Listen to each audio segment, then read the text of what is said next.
오늘의 말씀 본문입니다. 마태복음 25장 1절에서 13절. 그때에 천국은 마치 등을 들고 신랑을 맞으러 나간 10처녀와 같다 하리니 그 중에 5은 미련하고 5은 슬기 있는 자라. 미련한 자들은 등을 가지되 기름을 가지지 아니하고 슬기 있는 자들은 그릇에 기름을 담아 등과 함께 가져갔더니 신랑이 더디옴으로 다 졸며 잘세. 밤중에 소리가 나되 보라 신랑이로다 맞으러 나오라매. 이에 그 처녀들이 다 일어나 등을 준비할세. 미련한 자들이 슬기 있는 자들에게 이르되 우리 등불이 꺼져가니 너희 기름을 좀 나눠달라 하거늘. 슬기 있는 자들이 대답하여 이르되 우리와 너희가 쓰기에 다 부족할까 하노니 차라리 파는 자들에게 가서 너희 쓸 것을 사라니. 그들이 사러 간 사이에 신랑이 오므로 준비하였던 자들은 함께 혼인잔치에 들어가고 문은 닫힌지라. 그 후에 남은 처녀들이 와서 이르되 주여 주여 우리에게 열어주소서. 대답하여 이르되 진실로 너희에게 이르노니 내가 너희를 알지 못하노라 하였느니라. 그런즉 깨어있으라. 너희는 그날과 그때를 알지 못하느니라. 지금은 마지막 때입니다. 마지막 때에 나타나는 가장 큰 징조 중에 하나가 전쟁입니다. 예수님은 이 마지막 때에 가장 큰 징조를 직접 말씀하고 있는데요. 스크린 읽어줍니다. 민족이 민족을, 나라가 나라를 대적하여 일어나겠고 곳곳에 기근과 지진이 있으리니. 앞에 스크린 뭘까요? 민족이 민족을, 나라가 나라를 대적한다 이 말은 전쟁이 마지막 때 주님 오실 때는 빗발친다는 그 이야기입니다. 그리고 첫째의 기근과 지진이 전 세계적으로 일어나고 있어요. 가장 큰 징조는 이스라엘 전쟁입니다. 나라와 나라의 전쟁, 22년도 우크라이나와 러시아의 전쟁, 지금까지 이어지고 있습니다. 23년도 10월 7일 하마스의 공격으로 인한 이스라엘과의 전쟁, 지금 2년째가 흘러 들어가고 있어요. 그러면서 이 전쟁의 양성이 이스라엘을 중심으로 점점 확대되어져 가고 있습니다. 이스라엘과 현재 레바논의 헤즈볼라의 전쟁 지금 계속 이어지고 있어요. 예멘의 후틴 반군과의 전쟁, 이란과의 전쟁, 이스라엘 전쟁이 그 주변 국가에 계속 확대되고 있다는 것이죠. 또한 주변 아랍 국가들은 벌떼들처럼 연합하여서 이스라엘을 에워싸고 있습니다. 이뿐만 아니라 여러분 뉴스를 켜보십시오. 전 세계적으로 여론이 이스라엘을 돌을 던지고 있어요. 이것은 성경이 미리 예언하고 있습니다. 중동 지역의 많은 아랍 국가 나라들이 이스라엘 민족들을, 그 민족을 에워싸고 있어요. 누가복음 21장 21절에 보면 읽어줍니다. 그때 유대에 있는 자들은 산으로 도망갈 것이며 성내에 있는 자들은 나갈 것이며 초원에 있는 자들은 그리로 들어가지 말지어다. 그 다음 이 날들은 기록된 모든 것을 이루는 징벌의 날이니라. 자, 그때에 주님 오시는 날, 이 날은 주님 오시는 날, 어떤 일이 일어나는가 다시 읽어줍니다. 이스라엘에 관한 여호와의 경고의 말씀이라. 여호와 곧 하늘을 펴시며 땅에 터를 세우시며 사람 안에 심령을 지으신 이가 이르시되 보라 내가 예루살렘으로 그 사면 모든 민족에게 취하게 하는 잔이 되게 할 것이라. 예루살렘이 에워싸일 때에 유다에까지 이르리라. 자, 여기 보면 예루살렘이 어디죠? 이스라엘. 에워싸일 때 중동 여러 나라들이 이스라엘 향하여 에워싸고 있어요. 스가랴가 이 마지막 때의 부분에서 이렇게 예언하고 있고, 예수님도 친히 누가복음 21장 20절에 이렇게 예언하고 있어요. 두 번째 단, 너희가 예루살렘이 군대들에게 에워싸이는 것을 보거든 그 멸망이 가까운 줄을 알라. 여기 보십시오. 예루살렘의 군대들이 에워싸이는 것, 에워싼다 이 말은 전쟁을 일으킨다는 것이죠. 지금 예수님도 이 부분을 예언을 했고 스가랴도 동시적으로 예언을 하고 있어요. 예루살렘을 에워싸일 때, 지금 그런 때입니다. 그 다음, 그날에는 내가 예루살렘을 모든 민족에게 무거운 돌이 되게 하리니 그것을 드는 모든 자는 크게 상할 것이라. 천하만국이 그것을 치려고 모이리라. 보십시오. 천하만국이 그것을, 이스라엘을 치려 그 때가 되면, 마지막 때가 되면 이스라엘로 모이겠다는 거예요. 지금의 이스라엘 전쟁을 보면서 세계 역사를 보는 전문가들과 깨어있는 종들은 말합니다. 이것이 세계 3차 대전으로 이어질 수 있다는 것입니다. 그렇다면 과연 하나님은 이 전쟁의 징조를 통해서 우리에게 무엇을 알게 하고 교훈해 주고 있을까요? 첫 번째는 청함받은 사람과 택함받은 사람을 구별하고 있어요. 그 다음 단, 청함을 받은 자는 많되 택함을 입은 자는 적으니라. 자, 여러분만 시작. 이 전쟁을 통해서 주님은 우리에게 메시지를 주고 있어요. 그 첫 번째 메시지는 청함받은 사람과 택함 입은 사람을 구별하고 있는 것입니다. 이런 많은 징조를 통해서 청함이 아니라 택함을 입으라는 것이죠. 택함은 뭡니까? 예복을 준비하고 그날을 준비하고 그날의 신부가 택함 받은 사람이에요. 많은 사람이 청함을 받았고 교회에서 예배를 드리고 이 시간에도 전국 각처에서 예배를 드리고 있지만 많은 사람이 청함 받았어요. 택함은 하나인데요, 예수 그리스도를 오심을 준비하고 신부 단장하는 교회가 택함입니다. 왜냐하면 택함 받은 사람만 그날 올라가기 때문에 그래요. 할렐루야. 이 전쟁을 통해서 주님은 알곡과 쭉정이를 나누고 있습니다. 이 전쟁을 통해서 가라지와 알곡, 양과 염소를 나누고 있습니다. 주님의 거룩한 신부를 구별하고 있다는 것이죠. 그렇다면 알곡, 주님의 신부의 가장 큰 특징이 뭘까요? 에스겔은 그 특징에 대해서 이렇게 말합니다. 읽어줍니다. 여러 나라 가운데에서 더럽혀진 이름 곧 너희가 그들 가운데서 더럽힌 나의 큰 이름을 내가 거룩하게 할지라. 내가 그들의 눈 앞에서 너희로 말미암아 나의 거룩함을 나타내리니 내가 여호와인 줄을 여러 나라 사람이 알리라. 주 여호와의 말씀이니라. 할렐루야. 하나님은 에스겔을 통해서 이 마지막 때에 너희가 어떤 사람이 되어야 될 것이냐 라고 말하고 있는데, 첫 번째는 너희는 거룩한 자가 되어라. 따라서 봐요. 거룩한 자가 되어라. 여러분, 마지막 때 청함이 아니라 택함 받은 사람의 특징, 주님의 신부의 첫 번째는요, 신부의 순승성, 거룩함이 있어야 된다고 에스겔이 강력하게 말하고 있어요. 왜 이 거룩함이 중요한가? 그 다음, 기록되었을 때 내가 거룩하니 너희도 거룩할지어다 하셨느니라. 내가 거룩하니 너희도 거룩해야 된다. 하나님은 거룩하신 하나님이세요. 우리가 거룩하지 않으면 하나님을 만날 수가 없습니다. 이 전쟁을 통하여 주님의 약속이 속히 오심을 말씀하고 있고 주의 거룩한 신부를 만들고 있습니다. 두 번째로, 이 전쟁을 통해서 주님은 우리에게 교훈해주고 있습니다. 때가 다 됐다. 그리고 깨어나라 라고 말씀하고 있어요. 두 번째 단, 이날은 온 지구상에 거하는 모든 사람에게 이 말이라. 이러므로 너희는 장차 올 이 모든 일을 능히 피하고 인자 앞에 서도록 항상 기도하며 깨어있으라 하시니라. 두 번째 교훈은 이날은, 종말에는, 주님 오시는 날에는 모든 사람에게 이것이 임한다는 것이죠.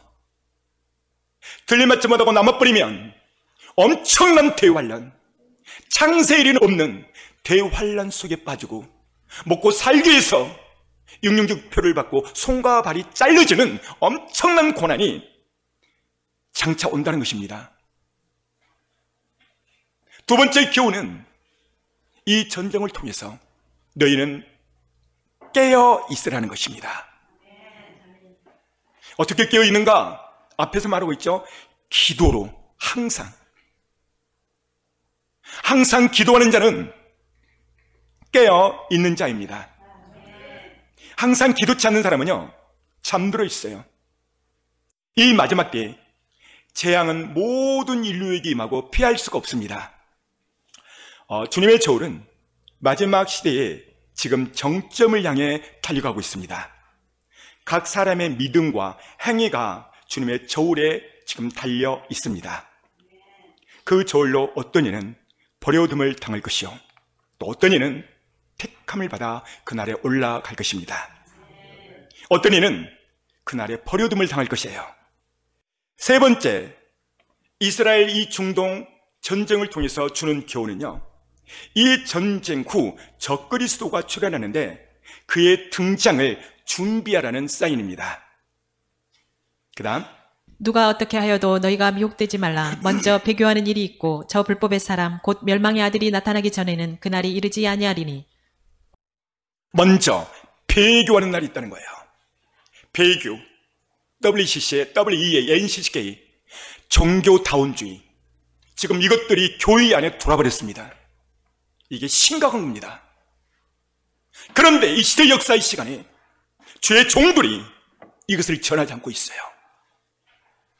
그 다음 봅니다. 그는 대적하는 자라 신이라고 불리는 모든 것과 숭배함을 받는 것에 대항하여 그 위에 자기를 높이고 하나님의 성전에 앉아 자기를 하나님이라고 내세우느니라.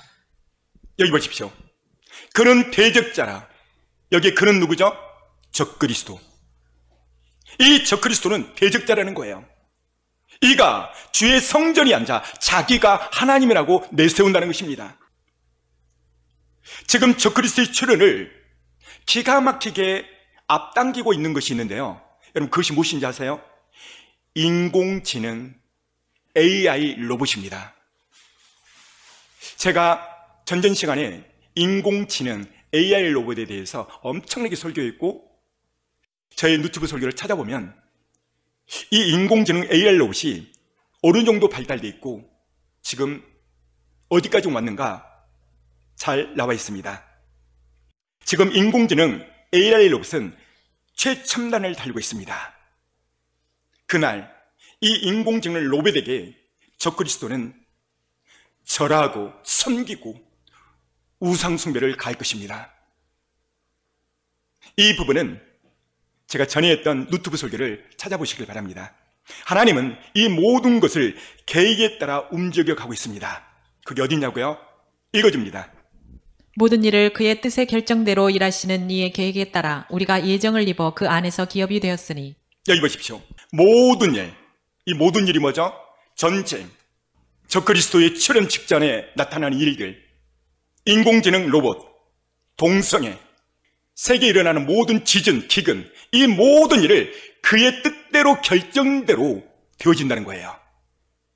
그리고 그분의 계획에 따라, 하나님의 계획에 따라 우리가 예정을 입어, 어떤 예정이죠? 주의 신부, 감을 입은 예정. 지금 하나님은 전쟁 일련의 모든 사건들을 하나님의 뜻대로 계획에 따라 예정되어 모든 일이 되어져 가고 있다고 지금 바울이 말하고 있는 거예요. 이 전쟁 가운데서 하나님의 계획과 우리는 예정을 발견해야 됩니다. 하나님은 한치의 오차도 없이 성경 말씀대로 그대로 진행되어져 가고 있습니다. 그러므로 이 마지막 때에 어떻게 성경이 성취되어 가는 것은 깨어있는 성도들만 알 수 있고, 깨어있는 성도들만 그날 혼연히 휴거 들림 받을 것입니다. 그렇다면 그날 휴거되어 올라가려면 어떤 사람이 되어야 할까? 첫 번째는 오늘 본문에 나온 말씀처럼 슬기로운 5 처녀가 되셔야 됩니다. 지금은 우리는 마지막 종말의 시대에 살고 있습니다.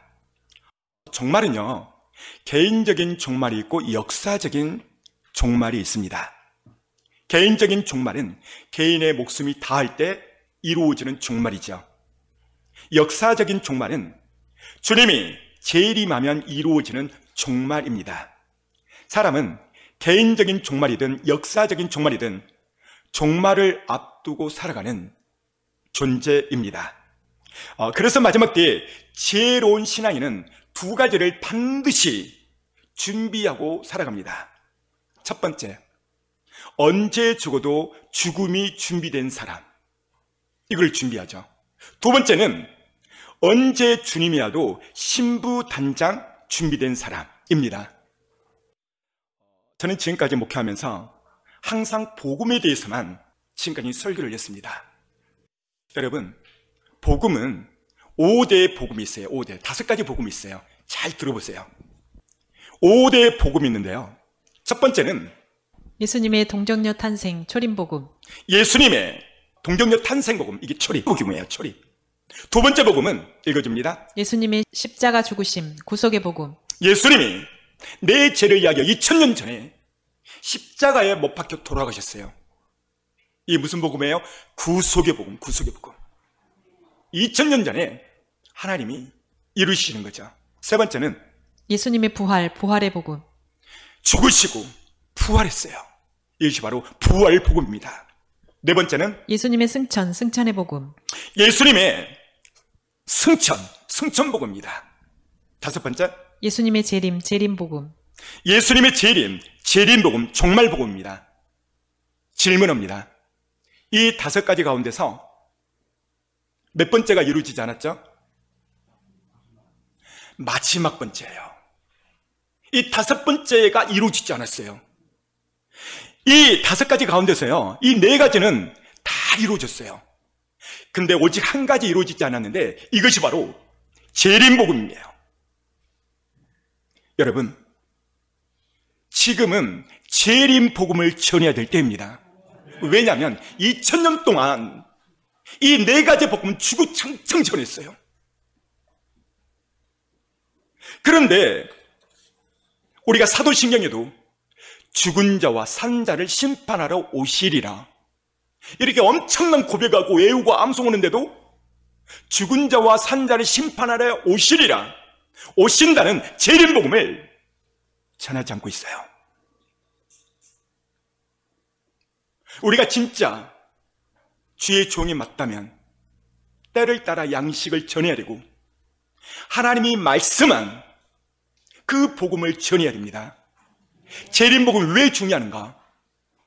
재림복음은 창세 이래 없던 인류에 딱 한 번 있는 요한계시록 20장 6절 첫째 부활에 찬송하는 부활의 복음인 거예요. 휴거의 복음인 거예요.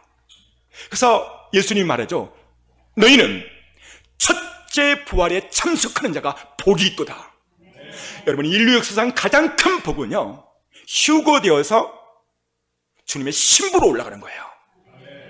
이것을 놓쳐버리면 10년, 20년, 50년 신앙생활 해도요 꽝입니다. 미안하지만 불쌍한 사람이 돼버려요. 모든 신앙이 무너지는 그 척도가 그날 갈림길에 삿버립니다. 그래서 너무 중요한 거예요. 4가지 다 이루어졌잖아요. 그런데 주님은 놀랍게도 이렇게 말씀하고 있는데 이 부분을 정확하게 주님이 예언을 했어요. 뭐라고 말하냐면요, 자, 윗단 읽어줍니다. 너희는 나를 불러 주여 주여 하면서도 어찌하여 내가 말하는 것을 행하지 아니하느냐. 예수님이 당시 종교 지도자들에게 한 말입니다. 너희들은 종교 지도자들, 지금의 목사님들이죠. 너희들은 나를 들어 주여 주여 하면서 어찌해서 내 말을 행하지 않느냐. 그러니까 말로는 막 해요. 근데 행동은 안 따라요. 이 시대가 그랬습니다. 엄청난 재림의 징조들이 일어나고 있는데 강단에서 목사님들이 이것을 전하지 않고 있어요. 왜 전하지 않을까요? 그 부분에 대해서 바울은 강력하게 이렇게 말하고 있어요. 종은 2 종류가 있다고 못을 박았어요. 읽어줍니다. 이제 내가 사람들에게 좋게 하랴 하나님께 좋게 하랴 사람들에게 기쁨을 고하랴 내가 지금까지 사람들의 기쁨을 고하였다면 그리스도의 종이 아니니라. 바울은 이렇게 말합니다. 사람을 기쁘게 하는 종이 있고 하나님을 기쁘게 하는 종이 있다는 거예요. 무슨 말이죠? 사람의 눈치를 보고 살살 전하지 않고, 왜요? 이거 잘못 전하면요 담임 목사님 쫓겨납니다. 쫓겨나요. 밥벌이가 사라져버립니다. 그러니까 사람을 좋게 하는 것이죠. 사람의 눈치를 본다는 것이죠. 그러나 반대로 하나님의 종은 하나님을 좋게 하는 하나님의 눈치를 살피셔야 됩니다. 이 시대 역사의 시간에 강단에서 이 복음을 전하지 않고 있어요. 두 번째로, 왜 이 복음이 전해지지 않고 있는가? 바울은 이렇게 말합니다. 읽어줍니다. 그러므로 우리는 다른 이들과 같이 자지 말고 오직 깨어 정신을 차릴지라. 여기 보십시오. 자는 성도가 있다는 거예요. 자는 목회자가 있다는 거예요. 잠들어 있기 때문에 이 시대의 징조를 분별치 못하고 깨어 있지 못하기 때문에 전하지 못한다는 것입니다. 자는 사람을 깨우는 유일한 복음은 재림복음, 종말복음입니다. 그래서 마태복음 25장은 이 재림복음을 주님은 이 열처녀 비유 사건을 통해서 지금 우리 시대의 교회의 영적 상태를 그대로 보여주고 있습니다. 마태복음 25장 5절에 보면 지금의 영적 상태를 예수님이 예언해서 말씀하고 있는데요. 읽어줍니다. 신랑이 더디오므로 다 졸며잘세. 밤중에 소리가 나되 보라 신랑이로다 맞으러 나오라 하매. 자, 여기 보십시오. 5절 여러 번만 읽어봐요. 시작. 여기 다가 누구죠? 열처녀. 그렇다면 이 열처녀는 지금 누구죠? 모든 교회의 성도들, 교회를 가리키는 거예요. 그러니까 이 시대 역사의 시간에 모두가 다 졸고 있어요. 이 6절에 보면 모두 졸고 있는 이 성도들이 언제 일어나냐면 6절 읽어줍니다. 밤중에 소리가 나되 보라 신랑이로다 맞으러 나오라 하매. 보십시오. 보라 신랑이로다 맞으러 나오라. 이것이 재림복음이에요. 주님 오시는 복음이에요. 이때만이 기가 막히게요. 7절 이에 그 처녀들이 다 일어나 등을 준비할세. 보세요. 이에 주님 오심에 그 처녀들이 다 일어나 주님 오신다는 복음을 소리가 들리니까 그때 졸고 있던 모든 처녀들이 파다닥 하고 다 일어난 거예요. 언제? 재림복음이 선포됐을 때. 열처녀 비유 사건, 이것은 오늘 우리 영혼의 상태를 말하고 있어요. 다 졸고 있어요. 성도도 졸고 집사도 졸고 권사도 졸고 장로님도 졸고 전도사님도 졸고 목사님도 졸고. 왜요? 강대상에서 재림복음을 전하지 아니하니까 성도들이 다 졸고 있는 거예요. 저는 어젯밤에도 기독교 방송 다 돌려봅니다. 물론 소수가 개개인적으로 전할지 모르지만 대적인 방송에서는 그 어느 누구 한 명도 주님 오십니다. 여러분 때를 분별하십시오. 주님 속히 오십니다. 이렇게 말한 수많은 목사 한 명도 없어, 한 명도. 어제 설교를 좀 분석해서 봤어요. 대부분 기복설교, 철학설교, 인문학설교. 여러분 인문학 설교 100번 해도 성도들은 깨어나지 않아요. 마태복음 25장에 성도들이 퍼다닥 일어났던 것은 재림복음, 종말복음을 전할 때만 그들이 일어났다고 주님이 말씀하고 있습니다. 이 시대에 잠들어 있는 교회를 깨울 수 있는 유일한 복음은 돈 많이 벌어라, 사업 성공이라, 이것이 아니라 재림복음, 종말복음입니다. 사랑하는 성도 여러분, 한번 따라서 해볼까요? 종말복음은 알람 시계와 같다. 여러분만 시작. 저는 오늘 아침 주일에도 시간을 핸드폰에 맞췄습니다. 중요할 때는 2번, 3번, 5번을 맞춰요. 오늘 새벽에도 오늘은 5시 40분에 알람 시계가 울리기 전 하나님이 깨워서 일어났습니다. 왜 일어나는가? 다시 한번 설교를 보라는 거예요. 사랑하는 성도 여러분, 설교는 내가 배운 지식, 내가 읽은 책, 그것을 전하는 게 아니에요. 설교는 하나님이 말씀해 주신 그것을 그대로 대하는 것이 설교예요, 설교. 여러분, 제가 이 설교를 준비를 안 했을까요? 다 했죠. 그럼에도 불구하고 새벽 5시 40분에 깨우시는 거예요. 이 부분 수정해라, 이 부분 고쳐라. 자, 정말 여러 번 수정하고 이것이 하나님의 심정인가? 하나님이 당신의 양들에게 먹이는 양식이 맞는가? 누누이 말씀을 하세요. 사랑하는 성도 여러분, 진짜 종은 주일의 말을 듣고 그대로 순종하는 종이에요. 그 사람이 어떤 종이죠? 충성하는 종이죠. 그래서 성경은요, 놀랍게도 이렇게 말씀하고 있어요. 두 번째 단, 충성된 사자는 그를 보낸 이에게 마치 추수하는 날의 얼음 냉수 같아서 능히 그 주인의 마음을 시원하게 하느니라. 여기 보십시오. 충성된 사자, 목회자, 주의 종을 말하죠. 이 사람을 주님이 말하는데 추수하는 여름날에 얼음 냉수같이 주님의 마음, 주인의 마음을 시원케 한대요. 할렐루야. 사랑하는 성도 여러분, 재림복음은 알람시계와 같아요. 알람시계는 나를 움직이게 해요. 왜 알람을 맞춰놓습니까? 중요한 약속이 있었을 때 반드시 맞추죠. 그 알람 소리가 울려야만 그것도 깨어나는 거예요. 그래서 재림복음은 알람시계와 같은 것입니다. 주님은 충성된 종이 있고 악한 종이 있다는 거예요. 읽어줍니다. 충성되고 지혜 있는 종이 되어 주인에게 그 집 사람들을 맡아 때를 따라 양식을 나눌 자가 누구냐? 여기 보십시오. 충성된 종이 있대요. 어떤 종이 충성된 종인가? 다른 것이 아니고요, 때를 따라 양식을 나눠주는 종. 이 말이 뭐예요? 때를 분별하라는 거예요. 그리고 거기에 맞는 양식, 하나님의 말씀을 전하는 자가 충성된 종이라고 말해요. 근데 가차종, 게으른 종은 46절에 나오는데요, 여기는 기록 안 됐네요. 주인이 더디 온다 이렇게 말한 종은 악한 종이라고 말했어요. 강력히 말합니다. 악한 종이 하나님 앞에 갈까요? 악한데? 여러분, 그렇습니다.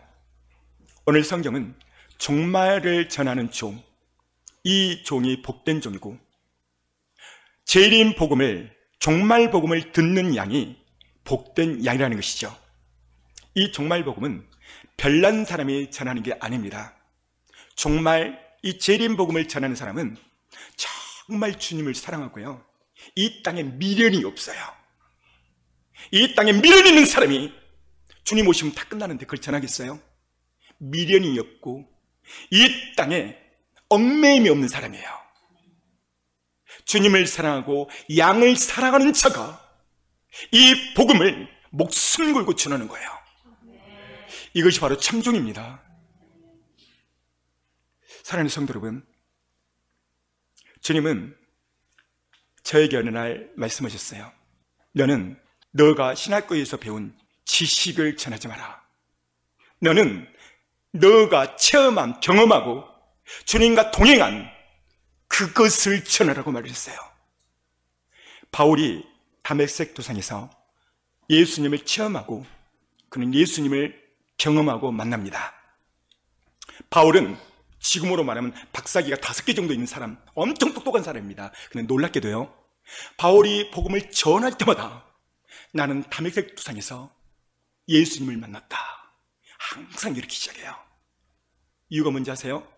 내가 만난 하나님, 내가 동행한 예수 그리스도, 그분을 전해야 되만 성도들도 주님과 동행한다는 것이죠. 그래서 바울은 너희는 나를 닮으라. 바울은 자기 지식을 전한 적이 한 번도 없어요. 항상 설교할 때마다 나는 다메섹 도상에서 예수 그리스도를 만났다, 주님을 만났다, 그리고 주님과 동행했다, 그 복음을 전한 사람입니다. 에녹은 산채로 들림을 받았습니다. 이유가 뭐죠? 주님과 동행을 잘했기 때문에. 오늘도 늘 주님과 동행된 우리는 그런 삶을 사셔야 됩니다. 동행된 예수님을 전해야만 힘이 있고 파워가 있는 거예요. 내 지식만, 말씀만, 내가 경험되지 못한 계속 지식을 전하면요, 바울은 말해요, 지식은 사람을 교만케 한다고 그랬어요. 지금은 마지막 때입니다. 주님은 우리에게 약속을 했습니다. 자, 두 번째 단 읽어줍니다. 너희는 마음에 근심하지 말라. 하나님을 믿으니 또 나를 믿으라. 내 아버지 집에 거할 곳이 많도다. 그렇지 않으면 너희에게 일렀으리라. 내가 너희를 위하여 거처를 예비하러 가노니. 자, 2절에 보니까 내가 너희를 위하여 거처, 옛날 성경에는 처소 거처가 뭐죠? 우리의 집.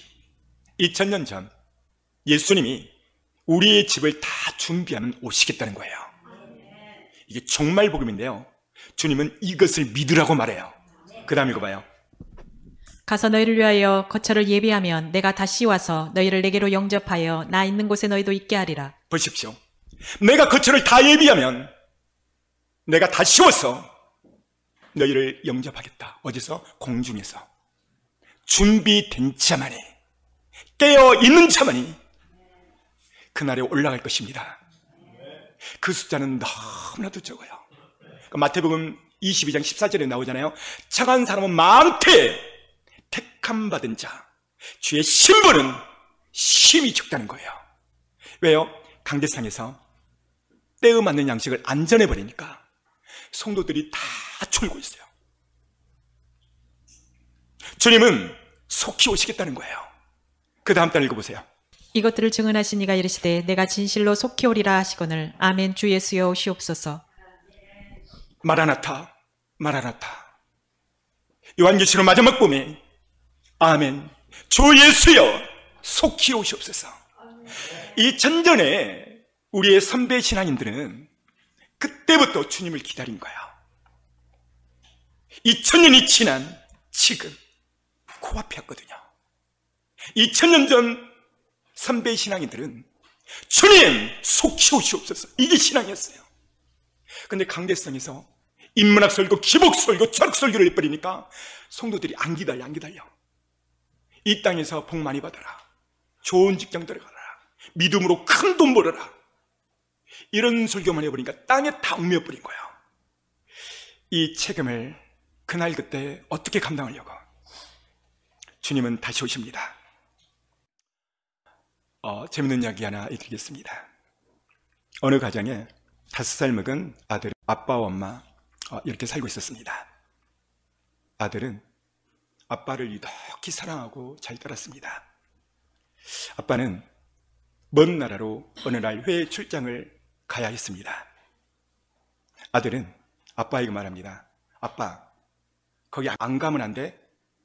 만약에 간다면 나를 좀 같이 가면 안 돼? 막 때를 쓰는 거예요. 아빠가 말합니다. 나는 1년 후 단풍잎이 물들고 가을에 반드시 1년 후 올 거다, 이렇게 약속을 하고 떠났어요. 세월이 한 달, 2달, 3, 4월이 지날 때 꽃이 핍니다. 아들은 아빠가 그리워 먼 나라를 쳐다보는 거예요. 5월, 6월, 여름이 지나 어느 날 산에 노랗게 물들어가요. 아들은 이걸 보고 막 집에 와서 엄마한테 말합니다. 엄마! 이제 단풍 들고 아빠가 가을이 온다는데 아빠가 곧 올 것 같아. 여러분, 10월 어느 날 그 아빠가 왔을까요, 안 왔을까요? 당연히 왔겠죠. 사랑하는 성도 여러분, 전 세계적으로 재림의 징조에 노란 단풍들이 여기저기 전 세계 도처에 물들어가고 있어요. 마태복음 24장을 읽어보세요. 가서 그대로 예정대로 되어지고 있어요. 단풍잎이 빨갛게 물들어가고 있는 이 시점에서 어리석은 5 처녀가 돼서 잠들어 있다면 정말 불쌍한 사람입니다. 여러분, 이 땅에서 가장 불쌍한 사람이 어떤 사람인지 아세요? 예수 믿고 들림받지 못한 사람이에요. 왜 그러냐? 대환란 가운데서 거의 받아요. 지금 성령이 존재하는 이 시대도 신앙생활을 하기가 어려운데 그 전에 성령이 떠나버려요. 손과 발을 자릅니다. 표 받으라고. 그러나 이 표를 받는 자는 마귀의 종이고 영원한 지옥 백성이 된다고 요한계시록 13장에서 요한은 강력하게 말하고 있어요. 여러분, 믿음의 눈을 열어서 전 세계의 징조를 보시길 바랍니다. 여러분, 여러분이 정말 신부가 맞다면 우리는 깨어나야 됩니다. 성경에요, 신구약에 예수님이 다시 오신다는 그 예언의 구절이 몇 구절인지 아세요, 여러분? 자그만치 1527절이 나와요. 어마어마하죠? 이것이 신약에서는요, 정확하게 316절 기록되어 있어요. 다시 오겠다. 깨어나라. 준비하라. 엄청난 구절이에요. 그러니까 신약 성경에 20절마다 한 번씩 주님 오신다. 깨어라. 회개하라. 신부단장해라. 20절마다 나온다는 것이죠. 계시록 22장 끝절에도 아멘 주 예수여 속시옵시옵소서. 근데 많은 영혼들이 참여하고 있어요. 두 번째 재밌는 이야기 하나 해드릴게요. 여러분도 카톡방 있죠? 목사님들도 제가 가입한 목사님들 단톡방, 카톡방이 있어요. 제가 아는 어떤 목사님이 제 재림복음 설교를 듣고 제게 허락도 안 받고 그 단톡방에다가 올려버렸어요. 제가 보니까 어느 날 보니까요, 어디서 많이 본 썸네일 닮은 사람이 보니까 저인 거예요. 깜짝 놀랐어요. 아니 그러면 올리려면 나한테 한마디 하고 올려야지. 깜짝 놀랐어요. 어떤 내용이나 사진이나 올리면 막 댓글이 막 달려오잖아요. 저는 그 순간부터 긴장이 되는데요, 목사님들이 어떤 반응을 할까 너무 긴장이 되고 또 아주 난도질 당하고 있구나 이런 생각을 하고 긴장하고 지켜보고 있었어요. 그런데요, 올린 그 목사님과 한 명의 목사님만 엄청나게 은혜 받고요, 그 많은 목사님들이 싸늘하게 냉 얼음판인 거예요. 무슨 말하기도 그렇고 안 하기도 그렇고. 여러분 왜 그랬을까요? 많은 목사님들이 자고 있기 때문에 그래요. 또 하나는 주님 오시긴 오지만 자기 때는 안 온다는 거죠. 자기 후대, 자기 아들 때 온다는 거예요. 이런 종을 예수님이 뭐라고 그랬다고 그랬죠? 악한 종이다. 이 재림복음을 강단에서 전하지 않는 이유, 성경은요 정확하게 4가지를 통해서 말을 해요. 왜 이 마지막 때에 재림복음, 종말복음을 전하지 않는가? 첫 번째는요, 잠들어 있기 때문에 그래요. 자, 바울이 이렇게 말하는데요, 읽어줍니다. 그러므로 이르시기를 잠자는 자여 깨어서 죽은 자들 가운데서 일어나라. 그리스도께서 너에게 비추이시리라 하셨느니라. 보세요. 마지막 때 이 잠자는 자요, 깨어나라. 여러분 너무 중요한 말씀인데요, 성경은요 잠자는 자를 죽었다는 거예요. 앞에 보세요. 이걸 누구한테 말한 걸까요? 예수 믿는 사람. 예수 믿어도 잠들어 있는 자는 죽었다는 거예요. 죽었다는 거, 영적으로. 여러분 번쩍 일어나셔야 됩니다. 두 번째, 왜 강단에서 재림복음이 전해지지 않는가? 바울은 이렇게 말하고 있어요. 읽어줍니다. 보라 내가 너에게 비밀을 말하노니 우리가 다 잠잘 것이 아니요 마지막 나팔에 순식간에 호련히 다 변화되리니. 두 번째는 마지막 번째 나팔 소리 호련히 변화된 것이 여기 보십시오. 비밀로 묶여 있다는 거야. 비밀로. 그러니까 이 비밀은 다 아는 게 아니죠. 왜? 비밀이니까. 아는 사람만 아는 거예요. 어떤 사람은 깨어있는 자. 비밀로 붙였기 때문에 마지막 나팔 휴거 사건을 지나쳐버린다는 거예요. 비밀이기 때문에. 세 번째, 왜 강단에서 재림복음이 전해지지 않는가? 그 다음 구절. 만일 그 악한 종이 마음에 생각하기를 주인이 더디 오리라 하여 동료들을 때리며 술 친구들과 더불어 먹고 마시게 되면. 여기 보십시오. 악한 종이라는 거예요. 누가? 주님이 더디 오신다. 악한 종이 목회하는 교회에 가면은 첫 번째 재림복음을 안 전해요. 그리고 복 받으라, 좋은 직장 가라, 철학 설교, 인문학 설교 아예 안 합니다. 왜요? 악한 종이니까. 마지막 때는 교회를 잘 선정하고 주의 종을 잘 만나셔야 돼요. 왜냐하면 그 종을 만나야 때를 따라 양식을 먹고 내 영혼이 깨어나고 살기 때문에 그래요. 그래서 이 종은 술 친구와 더불어 먹고 마시고. 무슨 말이에요? 목사님들이 술 먹고, 그게 아니고 성도도 많고 재정이 많으니까 와, 우리 선교 여행 가자, 동남아로 가자, 놀러 가자, 그런다는 거예요. 다섯 번째, 왜 강단에서 재림복음이 전해지지 않는가? 읽어줍니다. 그러나 노아는 여호와께 은혜를 입었더라. 여러분만 시작. 할렐루야. 하나님의 은혜를 입은 자가 재림복음을 전하는 거예요. 할렐루야. 저는 중2 때, 예수는 처음 믿을 때 하나님이 마태복음 24장을 제게 다 보여주셨어요. 문제는 제가 들림받지 않고 남아있는 거예요. 남아있는 거. 남아있는 내 모습을 보고 얼마나 한탄이 젖었는지. 남으면 안 되겠구나.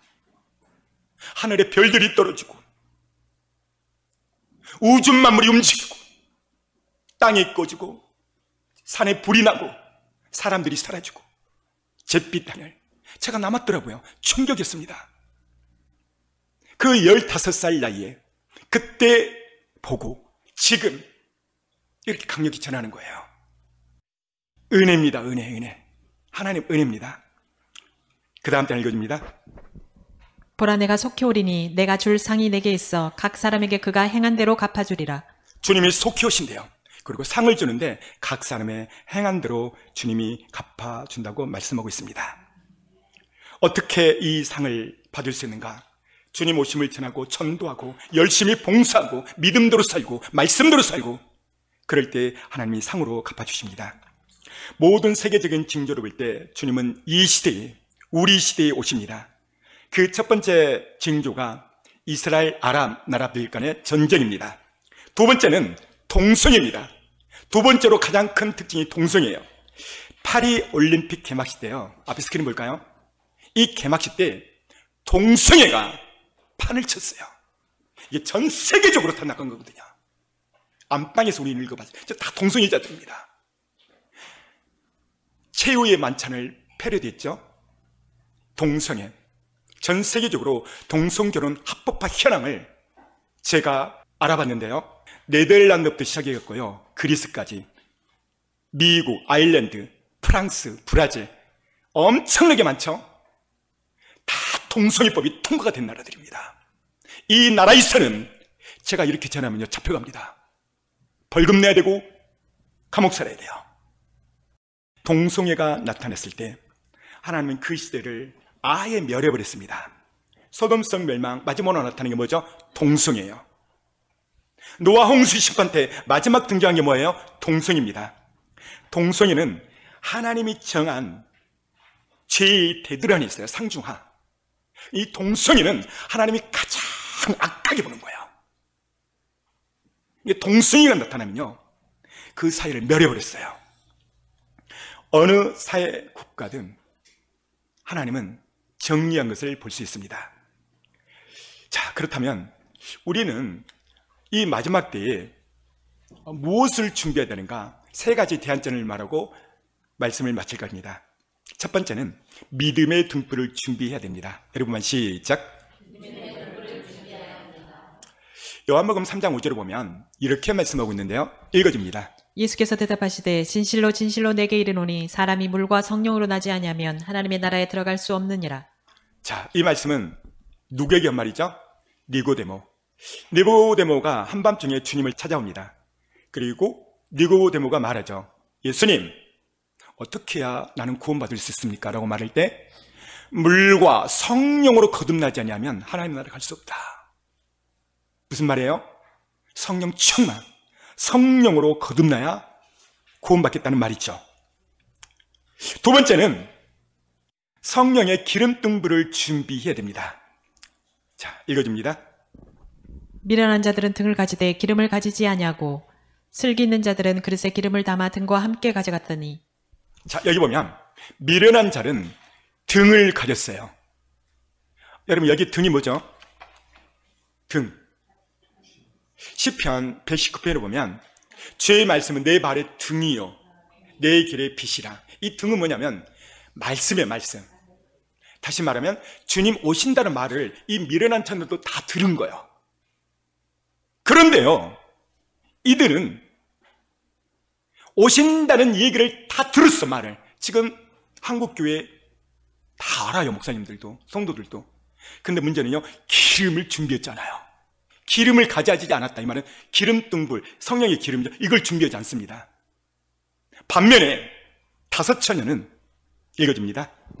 슬기 있는 자들은 글쎄 기름을 담아 등과 함께 가져갔더니. 자, 여기 보십시오. 위 처녀와 다른 점은 기름을 담아 등과 함께. 자, 보세요. 슬기 있는 처녀는요, 첫 번째, 기름을 담아. 이 기름이 뭐예요? 성령의 기름이죠. 그러니까 기름병, 병은 안 써있는데 기름병과 함께 등에도 기름을 넣었다는 거예요. 그러니까 등과 함께 여유병, 기름병을 하나 더 준비했다는 거예요. 근데 어리석은 처녀는 등만 가졌어요. 약간의 기름이 있었겠죠. 사랑하는 성도 여러분, 우리는 성령으로 충만하게 그 여유병, 등에도 기름을 충만히 채우고, 두 번째, 그 기름병에도 기름을 충만히 채우셔야 돼요. 어떻게? 믿음으로, 기도로. 이 자가 그날 그때에 올라간다는 거예요. 주님 오셨을 때 이 다섯 처녀는 문을 두드리면서 열어달라고 예언하고 통곡해도 한 번 닫히면은 열리지가 않아요. 우리의 인생에서 딱 한 번 있는 이 기회 절대 놓치면 안 됩니다. 자, 그렇다면 구체적으로 여기서 기름이 뭘까요? 기름, 성령의 기름인데요, 이 부분을 이사야가 이렇게 말씀하고 있어요. 윗단 읽어줍니다. 내가 여호와로 말미암아 크게 기뻐하며 내 영혼이 나의 하나님으로 말미암아 즐거워하리니 이는 그가 구원의 옷을 내게 입히시며 공의의 겉옷을 내게 더하심이 신랑이 사모를 쓰며 신부가 자기 보석으로 단장함 갖게 하셨습니다. 여기 보면 구원의 옷, 여러분 구원의 옷이 뭘까요? 예수 그리스도를 믿으면 하나님이요 구원의 속옷을 입혀줘요. 그 어디에 나오냐면 읽어주세요. 오직 주 예수 그리스도로 옷 입고 정욕을 위하여 육신의 일을 도모하지 말라. 보세요. 그리스도의 옷을 입고, 이것이 바로 구원의 속옷이에요. 그러니까 예수님 오시기 전에 소천하면 구원의 옷만으로도 얼마든지 천국을 가는 거예요. 그러나 주님 오실 때는 절대 구원의 옷으로는 못 가요. 그래서 이사야는 뭐라고 말하냐면 공의의 겉옷을 입어라. 신랑이 사모를 쓰며 신부가 자기 보석으로 단장한 같이 공의의 겉옷, 이것이 바로 예복입니다. 공의의 겉옷 어떻게 준비할 수 있을까요? 철저히 회개하고 말씀대로 살아가려고 발버둥치고 마지막 때를 준비하고 주님 오심을 사모하며 그 사람이 예복, 공의 옷을 입게 되는 것입니다. 신부는 반드시 공의의 겉옷을 입어야 됩니다. 이 부분에 대해서 요한은 이렇게 말합니다. 읽어줍니다. 우리가 즐거워하고 크게 기뻐하며 그에게 영광을 돌리세 어린 양의 혼인계약이 이르렀고 그의 아내가 자신을 준비하였으므로 그에게 빛나고 깨끗한 세마포 옷을 입도록 허락하셨으니 이 세마포 옷은 성도들의 옳은 행실이로다 하더라. 보십시오. 이 세마포 옷은, 예복은 성도들의 옳은 행실이라. 무슨 말씀이에요? 말씀대로 살려고 예를 쓰는 사람의 행실. 이것이 바로 예복이요 세마포입니다. 지혜로운 다섯 처녀처럼 믿음으로 성령의 기름등불을 준비하고, 두 번째 충만히 준비하여서 동행된 삶, 회개의 삶을 사셔야 됩니다. 성경은 에베소서 5장 18절을 통해서 이렇게 말씀하고 있습니다. 읽어줍니다. 술 취하지 말라 이는 방탕한 것이니 오직 성령으로 충만함을 받으라. 보십시오. 오직 성령으로 충만함을 받으라. 따라서 해볼까요? 오직 성령으로 충만함을 받으라. 여러분만 시작. 이 성령 충만 안에 다 들어있는데, 성령 충만한 자가 알곡이요 신부요 이기는 자요 첫 열매인 거예요. 성령 충만 안에 모든 키가, 마스터키가 들어있는 것입니다. 자, 그렇다면 이 성령 충만을 어떻게 받은가? 철저히 회개함을 통하여 하나님은 이 성령 충만을 주겠다는 거예요. 읽어줍니다. 베드로가 이르되 너희가 회개하여 각각 예수 그리스도 이름으로 세례를 받고 죄 사함을 받으라. 그리하면 성령의 선물을 받으리니. 여기 보십시오. 너희가 각각 회개해서 철저히 회개해서 성령을 하나님의 선물로 주시겠다는 것입니다. 성령 충만하기 위해서 회개를 하는 것이죠. 회개할 때 하나님은 이렇게 말씀하십니다. 자기 두루마기를 빠는 자들은 복이 있으니 이는 그들이 생명나무에 나아가며 문들을 통하여 성에 들어갈 권세를 받으려 함이로다. 자기 두루마기를 빠는 자, 철저히 회개하는 자, 자기 두루마기, 이게 무엇입니까? 예복입니다. 회개를 통해서 예복 준비되고 성령 충만도 되고. 그렇다면 어떻게 빨아야 되는가? 그 다음, 주께서는 용서하시는 하나님이시라. 은혜로우시며 긍휼히 여기시며 더디 노하시며 인자가 풍부하심으로 그들을 버리지 아니하셨나이다. 우리의 마음에 옷을 찢지 말고 마음에 옷을 찢고 여호와께 돌아가는 것. 철저히 회개할 때 하나님은 용서시겠다는 거예요. 용서시겠다. 마음을 어떻게 찢는가? 눈물을 흘리며 씨를 뿌리는 자가 복되도다. 기쁨으로 거두리로다. 눈물을 흘리며 뿌릴 때 마음이 찢어지고 예복을 준비할 수 있고 기쁨의 열매를 거둘 수가 있는 거예요. 회개할 때 우리에게 열매를 주시는데요. 윗단 읽어줍니다. 사랑하는 자여 내 영혼이 잘됨 같이 내가 범사에 잘되고 강건하기를 내가 간구하노라. 첫 번째, 회개의 열매 첫 번째는요, 영혼이 잘되게 돼 있어요. 회개의 두 번째 열매는 범사가 풀려버려요. 너희가 자복지 않냐면 형통치 못하나. 잠언 28장 15절이 되어 있죠. 그 말은 뭐야? 회개치 않으면 형통치 못한다고 그랬어요. 세 번째는 건강의 축복까지 주신다는 거예요. 주님은 이 부분을 이렇게 말하고 있어요. 그 다음, 그런즉 너희는 먼저 그의 나라와 그의 의를 구하라. 그리하면 이 모든 것을 너희에게 더하시리라. 이 시대 역사의 시간에 먼저 해야 될 것은 회개예요. 그랬을 때 하나님은 그 의를 구하는 것이고 이 모든 것까지도 더해 주시겠다는 것입니다. 회개는 내 영혼이 회복되는 첫 출발입니다. 회개는 내 영혼이 주님을 만나는 첫걸음이에요. 회개는 주님 오실 때 들림받은 첫걸음입니다. 회개는 내 영혼이 자유케 하는 첫걸음이고 회개는 내 영혼이 사는 행위입니다. 따라서 봐, 회개는 내 영혼이 사는 것이다. 그렇습니다. 회개만이 우리가 살 길이에요. 제가 오늘 설교를 준비하면서 한 영상이 생각났습니다. 하나님은 우리 모두에게 소명과 사명을 주셨습니다. 소명과 사명을 감당할 때 수많은 풍파와 어려운 세찬 바람이 불어요. 마귀가 그거를 막죠. 왜? 그 사명을 못 감당하게 엄청난 안 좋은 환경들을 주죠.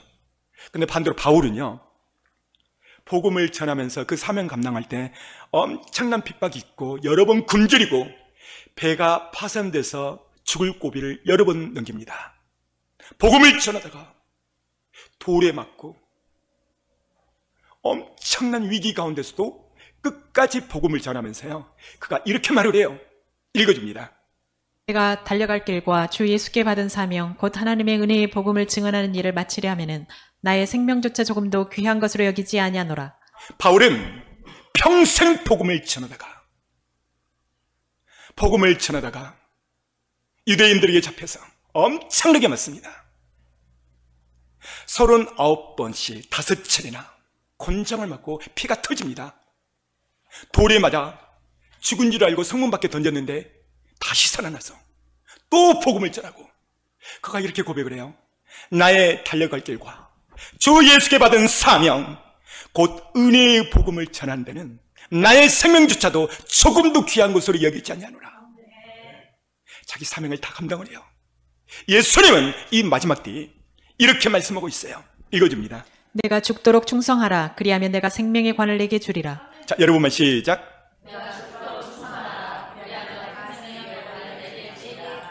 할렐루야.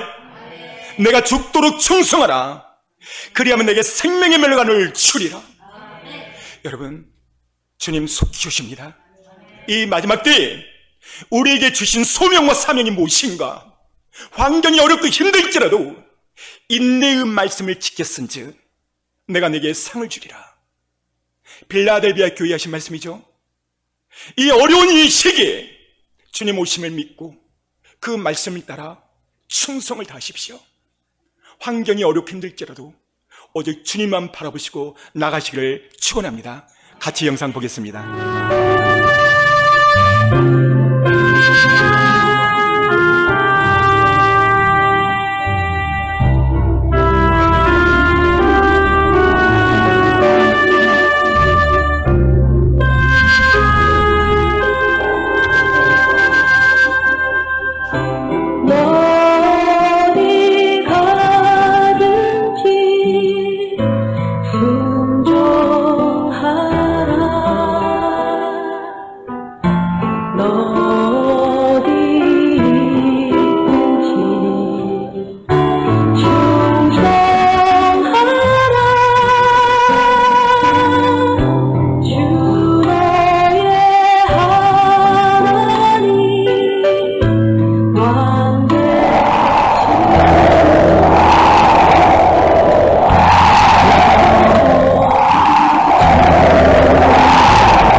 이 시간 모두 다 가슴에 손을 얹고 오늘 말씀을 묵상해 봅니다.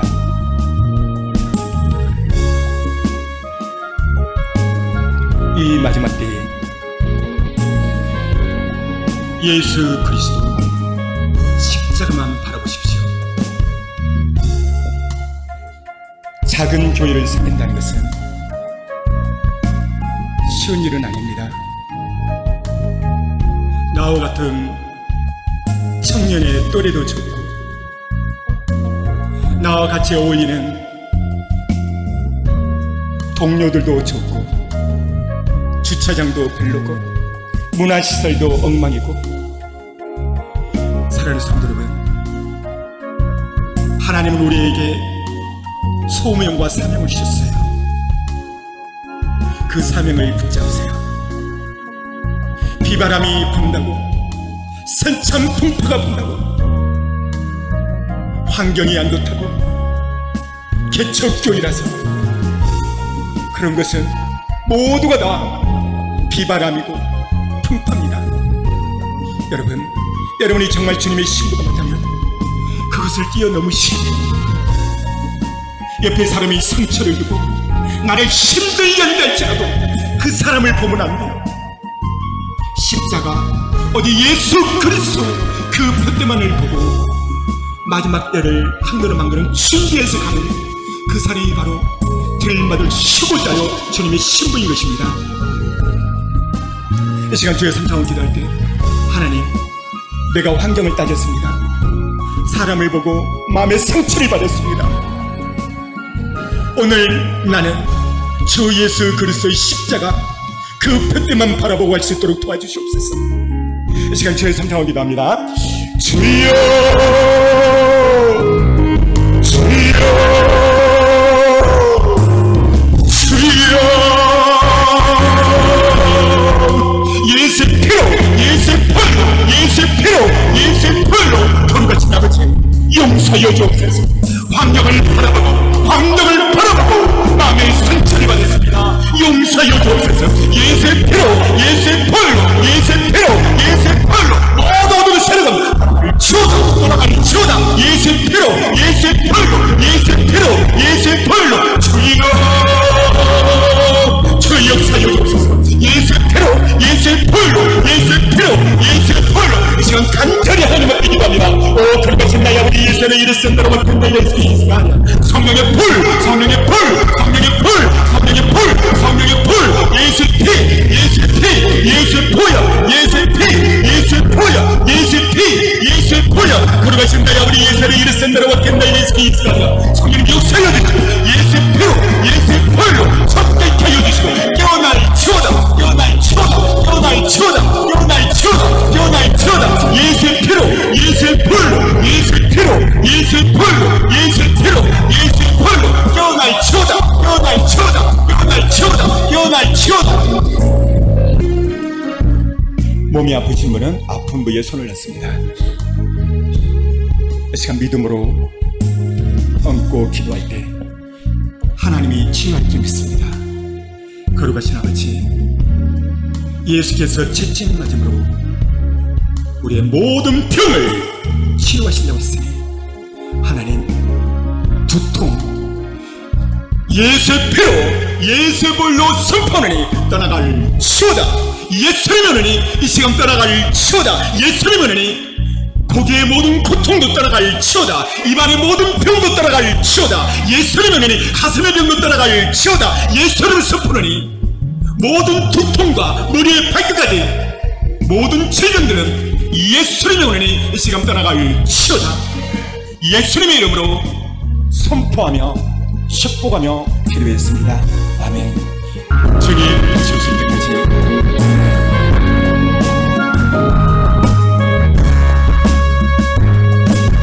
주님 다시 오실 때까지 나는 이 길을 가리라.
돌아가신 예수님,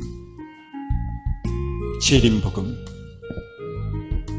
재림 신앙, 죄의 신부로 살기가 어렵고 힘들 때가 많습니다. 환경 때문에, 사람 때문에, 말 때문에 상처받고 주저하고 싶고 포기하고 싶을 때가 주님 많이 있었습니다. 그러나 오늘 영상처럼 비바람이 불고 풍랑이 친다 할지라도 내가 주님의 신부라면 하나의 소명과 사명을 붙잡고 십자가만 바라보고 푯대를 바라보고 예수님만 바라볼 수 있도록 도와주옵소서. 환경을 바라보고 사람의 말 때문에 상처를 받고 용서하여 주옵소서. 힘들고 지칠 때, 내가 눈물을 흘릴 때 우리 주님께서 같이 울어주심을 보았습니다. 하나님, 어렵고 힘든 자가 있습니까? 제 피 묻은 오른손으로 만져주옵소서. 회복시켜 주시옵소서. 주님 다시 오실 때 그 나팔 소리가 우리 모든 성도들에게 들려지게 하여 주옵소서. 그리하여 모두가 다 천치 부활에 참여하는 복을 받게 하여 주옵소서. 예수님의 이름으로 축복하며 기도했습니다. 아멘.